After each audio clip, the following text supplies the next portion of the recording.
அனைவருக்கும் வணக்கம். என்னுடைய பண்ணையில் ஒரு 2 குஞ்சை ரெண்டு கோழி பார்த்தோன்னா ப்ரூடிங் செட்டப்பில் இந்த கூண்டில் செட்டப் பண்ணி வளர்த்துக்கிட்டு இருந்தேன். கிட்டத்தட்ட 5 நாள் மேலே ஆயிடுச்சு கோழி குஞ்செல்லாம். ஆனால் அந்த குஞ்சுலாம் பார்த்தோன்னா வேக்சினேஷன் போடலாம் முயற்சி பண்ணேன். இந்த போட்டே சொல்லி இருந்தேன். இது என்னென்னா நான் F1 போகிற நேரத்தில் போடாமல் விட்டேங்க. அது என்ன சொல்கிறாரு, எனக்கு மெடிக்கலில் உள்ள எனக்கு அனுபவம் இல்லை. அவர்கிட்ட கேட்டேன். ஆனால் வேக்சினேஷன் போட்டால் தொடர்ந்து 3ஆம் நாள்லேருந்து தொடர்ந்து 3 வேக்சின் கரெக்டாக போட்டால் நான் போடல, மருந்து வேலை செய்யான்னு சொல்லிட்டாரு. அதெல்லாம் மருந்து போடாமல் விட்டேங்க. இப்போ அதெல்லாம் பார்த்தீங்கன்னா சரி 2 நாளாக கீழே திறந்து விட்டேங்க. அந்த கோழி கீழே திறந்துட்டதில் என்னென்னு பார்த்தீங்கன்னாக்கா ராசாளி இதெல்லாம் பார்த்தீங்கன்னா 26 குஞ்சு நினைக்கிறேன், 22 தான் இருக்குது. 4 குஞ்சு ராசாளி தின்னுச்சு. என்னத்துல கொஞ்சம் ஓடுறதுக்கே தெம்பு இல்லாமல் குஞ்சு அப்படியே உட்காந்து செத்து போச்சு. ஒன்று கோழி குஞ்சு இந்த தாய் கோழி வேறு குஞ்சு இந்த குஞ்சு வந்தால் அதை கொத்தி கொண்டுருது.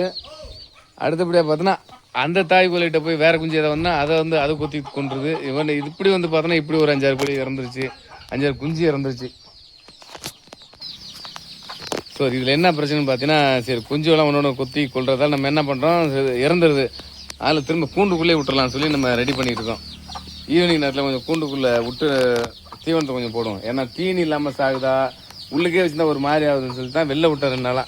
வெளியில் விட்டும் நிறைய குஞ்சுகள் பார்த்தோன்னா இதில் ஒரு 4 குஞ்சும் அதில் ஒரு 6 குஞ்சும் போல் குஞ்சுகளே நிறைய குஞ்சுகளை இழக்க வேண்டிய சூழ்நிலை ஏற்பட்டுருச்சு.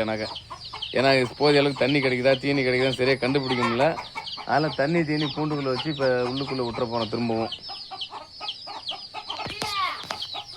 இப்போ அதனால் நம்ம என்ன பண்ணுறோம்னு பார்த்தீங்கன்னா, அந்த நம்ம கூண்டில் ஏற்கனவே இருக்கக்கூடிய பேப்பர்லாம் ரிமூவ் பண்ணிட்டு எடுத்துகிட்டு புதிய பேப்பரை போட்டு தண்ணி தீனி விட வச்சு திரும்ப கோழி குஞ்சு எல்லாத்தையும் திரும்ப உள்ளுக்கே விட்டலான்னு முடிவுக்கு வந்துட்டோம்.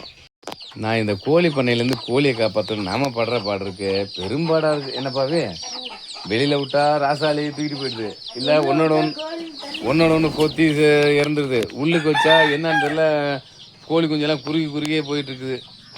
அதில் இதுக்கிட்ட நம்ம பாடுற பாடு பெரும்பாடாக தான் இருக்குது. ஸோ அதில் எப்படி போட்டாலும் நம்ம பெரிய இந்தியா போகுது, தமிழ்நாடு போகிறது ஜெயிச்ச மாதிரி இருக்குது. என்ன ஜெயிச்ச மாதிரி இருக்கு? கோழி குஞ்சு காப்பாத்துறது, காப்பாத்திட்டோம்னா நமக்கு ஒரு ஜெயிச்ச ஃபீலிங் வருதுல்ல. என்ன ஜெயிச்ச ஃபீலிங் வருது? எல்லா கோழி குஞ்சு நம்ம இன்னைக்கே ராசாவோட கோழி குஞ்சு தூக்கிட்டு போயிருக்கோம். அதான் இப்போ பெரும்பாடாங்க. டெய்லியும் காவலுக்கு ஒரு ஆள் போட வேண்டியதாக இருக்குது. இப்போ இந்த கூண்டில் பேப்பர் போட்டு முடிச்சாச்சு. போட்டு முடிச்ச உடனே இந்த தீவனமும் ரெடி பண்ணி வச்சாச்சு, தண்ணி ரெடி ஆச்சு. இப்போ 2 உள்ள தூக்கி வச்சு இந்த கோழி குஞ்சு தான் இன்னும் இருட்டானால் தான் ஒரு இடத்த போய் அடையும். இப்போ அதெல்லாம் நம்ம என்ன பண்ணணும், ஒன்று பிடிச்சி தான் உள்ள போட வேண்டிய சூழ்நிலை இருக்குது. அதில் இப்போ இந்த கோழிலாம் ஒன்று உள்ள பிடிச்சி போட்டுடலாமா? இப்போ போட்டுடலாமா? வாங்க பிடிப்புமா? முட்டை அன்னைக்கு இதில் எத்தனை குஞ்சு இருக்கு பார்ப்போம். மொத்தம் இதில் இருந்த குஞ்சு 22 குஞ்சு மொத்தம். இன்னைக்கு எத்தனை குஞ்சு இருக்கு பார்க்கலாம். எண்ணி விடலாம். பிடிப்பாவி 1. இப்போ இதில் எத்தனை குஞ்சு விட்ருக்கோம்? 1 2 3 4 5 6 குஞ்சு விட்ருக்கோம். இதில் இப்போ இதில் மொத்தம் எத்தனை குஞ்சு விட்றோம்னு சொல்லி பார்ப்போம். இப்போ 11 12 13 குஞ்சு விட்ருங்க இதோட. அதனால் விட்டுருந்த குஞ்சு எத்தனை? இப்போ இன்றைக்கி 13 குஞ்சு தான் நிற்கிது. இன்னும் வெளில நிற்கிது. எத்தனை குஞ்சு வெளில நிற்கிது தெரியல. ஆனால் இந்த கூண்டில் பார்த்தோன்னா காலைல நான் பார்க்கும்போது பார்த்தோன்னா 18 குஞ்சு இருந்துச்சு. ஆனால் நான் இப்போ உள்ளே விட்டுருக்கு 15 குஞ்சு தான் விட்ருக்கேன். இது பார்த்தோன்னா பெரிய சவாலாக தாங்க இருக்குது. ஒன்று வெளில விட்டா காப்பாற்ற முடியல, உள்ளுக்கு விட்டா எல்லாம் ரெக்க இறங்கி இறந்து போகுது. ஸோ அப்போது இந்த இருப்பா கொஞ்சம் ரிஸ்க் எடுத்து கோழி பண்ணையில் கோழி கொஞ்சம் காப்பாற்றணும்னா அதை முடிவு பண்ணி நிறைய ரிஸ்க் எடுத்து காப்பாற்றிக்கிட்டு இருக்கேன். ஸோ இந்த ஒரு வாரத்துக்கு வெளில திறந்து விடாங்கிறதுல கூண்டில் நம்ம அடைக்கிறேன் அன்றைக்கி. அதே போல் இந்த கூண்டில் அந்த கூண்டில் எத்தனை குஞ்சு இருக்குதுன்னு பார்த்தீங்கன்னா,